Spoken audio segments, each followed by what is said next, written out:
өтөр жериме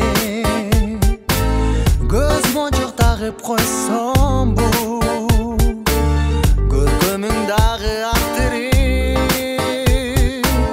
көпөлөк болуп биз бул жазган эмгегибиз Гумскада калган жок. Бул азыр учурда ошо биздин университетте турат. Бул азыр биздин жазган ишибиз бул макет гана жүзүндө болду, башка айтканда кичинекей модель болду ош шаарындын бөлүмүнүн. Келечекте бул долбоорду көптөгөн сынактарга катыштырабыз деген оюбуз бар. Өткөндө генерал чоң дүйнөлүк сынак болду Кыргызстанда. Көптөгөн мамлекеттерден келип катышышты.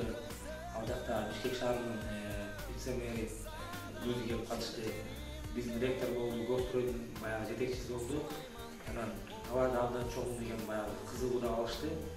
Биз негизи айта турган оюбуз Кыргызстанга арстабыл салымыбызды кошкубуз келген. Биздин негизги баягы жүрөгүбүздүн түпкүрүндө турган нерсе ушул Оштун макетинде болгон чоң шаар Ош шаарына турса экен деген чоң тилегибиз бар.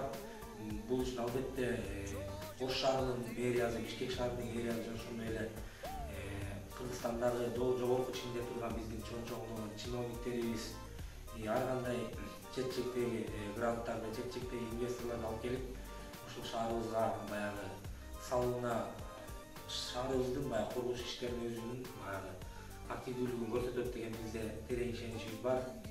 Биз мамлекет кайрылган учурда ар кандай кырдаалда өзүбүздүн чакан баягы сунушубузду берип, өзүбүздүн архитектор катары Ош шаарынын өнүгүшүнө баягы чоң